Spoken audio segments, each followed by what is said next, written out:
Chapter 41. Who should he call? He did not know if he was in the sky, the earth, or the sea. It did not really matter. Whomever he called, someone would come. But before this, he had last been swimming in the lake, so he would call the Sea King. But how to reach him?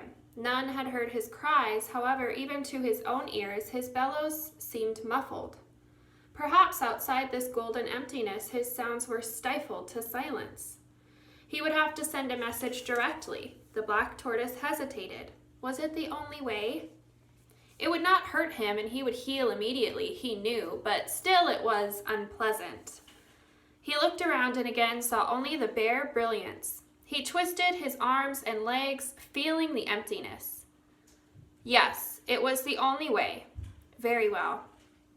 He stuck out his tongue, stretching it as long as he could. Then, with a powerful snap, he bit off his tongue with his own teeth. It fell on the ground, only to bound back up as if springing from a cushion. It began to roll and twist, lengthening and thinning, until it looked like a long black and knotted at one end. Finally, it made a sinuous curve toward him, the ballast knot resembling a head. The black tortoise blew on it, a calm, controlling gust of air. The black coil trembled. From its knotted head, two eyes opened. Something tiny, like a frayed string, flicked from its mouth. His tongue had turned into a snake. Chapter 42. What is this? Who is that? A sharp voice shouted. Pinmay woke up as if she had been slapped. She opened her eyes and saw Heye, the servant, cringing in the corner, and two richly dressed figures standing over her. As one of them, a puny man, helped with lavish fur and silk, turned to glare at her, Pinmay could see that they were as scared as the servant. Their opulent clothing, elaborate and glittering, could not hide their disfigurement, and their unpleasant expressions made them hideous. Pinmay knew immediately these were the masters of the House of Wu. You're always helping little beggars to our property, screeched the other of them, the woman, as ornate gold pins in her hair shook. She threw a bowl at the servant. It broke against the wall next to Heye's head. The cold soup splashed everywhere. Rice porridge? Dumplings? I've seen you. I've only given my portion, she protested, not even bothering to wipe the liquid from her face. And now you even let them into our house, shrieked the man, grabbing the broomstick, leaning against the wall. He raised it wickedly, his silk sleeve falling to reveal his hairy, wiry arm. How dare you? No, please, master, she begged, cowering, please. But before the man could lower the stick, Pinmay rushed forward.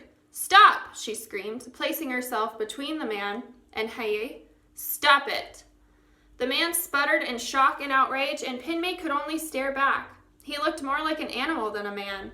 His rough face was purple with rage, and the veins in his eyes bulged like tiny red worms. Pinmay paled, but she did not move. You want a taste of the stick too, you little beggar? The man sneered, spitting drops of saliva. I'm not a beggar, Pinmay said, raising her voice to hide its quivering. Without thinking, she took the jade bracelet off her arm and held it up. The green circle seemed to glow. Vibrant and clear, the sunlight glided through it, making an emerald ring of light on the wall. Even from a distance, all could see the bracelet's exquisite beauty and were, for a moment, stunned into silence. Yashan and Lady Meng, awakened by the noise, came in from the other room, but Pinmay barely saw them.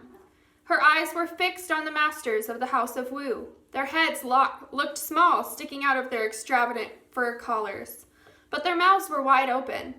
Their expressions shifted, and Pinmay watched their shock transform into desire. The woman's eyes glittered like black beetles in their ravaged face, and the man licked his lips as if hungry. Pinmay swallowed. Do you want this? Pinmay said, holding the bracelet higher. The polished stone glinted, and Pinmay felt as if she were offering a treat to rabid dogs. Then promise you will never hit her again and you'll leave us alone. Almost panting with greed, the two quickly nodded, and Pinmay slowly held out her jade bracelet. They pounced toward her, and Pinmay felt a sharp, sad pain in her chest.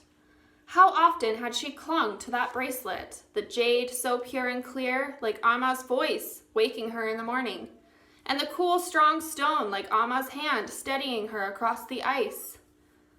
Could she really let these beasts have it? Her hand tightened around the bracelet, and its perfect circle pressed into her fingers as if resisting. Amma would want me to, Pinmay thought. She closed her eyes and released the bracelet. The couple clutched it together, pushing each other away to examine it closer. Pinmay turned away. She knelt beside Heye, reached into her sleeve, and gave the scarred servant her handkerchief to wipe the spilled soup from her face. Yashan and Lady Meng quickly joined them. Pinmay, Yashan said to her with admiration, you were really great. Was I? Pinmay said faintly, and she found that she was trembling. I just wanted to make them stop. I'm sorry you gave away your bracelet, Lady Meng said, looking in distaste at the masters of the House of Wu. They were inspecting the bracelet at the window, the man biting it to test the stone. You're a brave girl, she said, lifting her face from the cloth. Much braver than the other three